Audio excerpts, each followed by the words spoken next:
নমস্কার, আমি অভিষেক। ICC champions trophy 2025 কিন্তু বিশ্বের শ্রেষ্ঠ বোলারদের ছাড়াই অনুষ্ঠিত হতে চলেছে। হ্যাঁ, শুনতে অবাক লাগলেও এটাই সত্যি।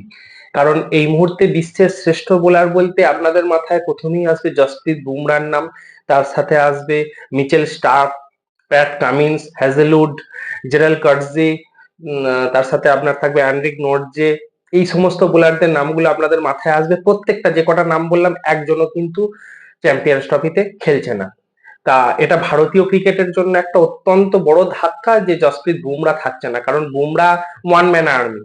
যে কোনো মুহূর্তে যে কোনো ম্যাচের গতি প্রকৃতি পরিবর্তন করতে পারে জসপ্রীত বুমরাহ, সেটা টি-20 ফরম্যাট হোক, টেস্ট ফরম্যাট হোক বা ওডিআই। বিশ্বের শ্রেষ্ঠতম বোলার, বা এখানে নো ডাউট আমি গ্লেন ম্যাকগ্রাথকে দেখেছি, সেই কথা মাথায় রেখে, ওয়াসিম আকরামের কথা মাথায় রেখে বলছি, আমার দেখা বিশ্বের সর্বকালের সর্বশ্রেষ্ঠ বোলার জসপ্রীত বুমরাহ।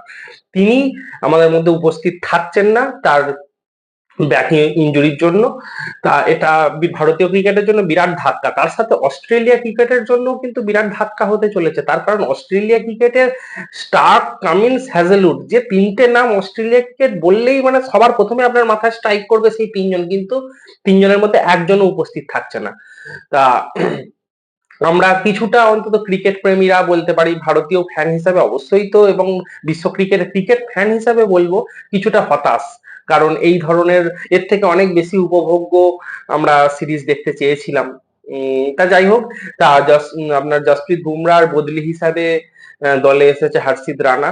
তা হর্ষিত রানাকে নিয়ে অনেকের অনেক বিভিন্ন মতামত থাকতে পারে, তবে ভুলে যাবেন না হর্ষিত রানা যে তিনটে ফরম্যাটে এখন পর্যন্ত সে ডেবিউ করেছে, তার মধ্যে তিনটে ফরম্যাটে তিনটে করে উইকেট নিয়েছে। প্রত্যেকটা ফরম্যাটে তিনটে করে উইকেট নিয়েছে। তা প্রথম টেস্টে সে তিনটে উইকেট নিয়েছে, প্রথম ওডিআইতে প্রথম টি-20তে তিনটে উইকেট নিয়েছে, প্রথম ওডিআইতে তিনটে উইকেট নিয়েছে। তাহলে সুতরাং আমার মনে হয় সে নিজের যোগ্যতা প্রমাণ দিয়েই এসেছে, এখানে কোনো কোটা সিস্টেম কাজ করেনি। সুতরাং দেখা যাক না তার কাছ থেকে কিরকম পারফরমেন্স আসতে চলেছে। তা তার দলে সিলেকশন নিয়েই এই মুহূর্তে গেল রব তোলার কোনো প্রয়োজন আছে বলে আমি মনে করি না।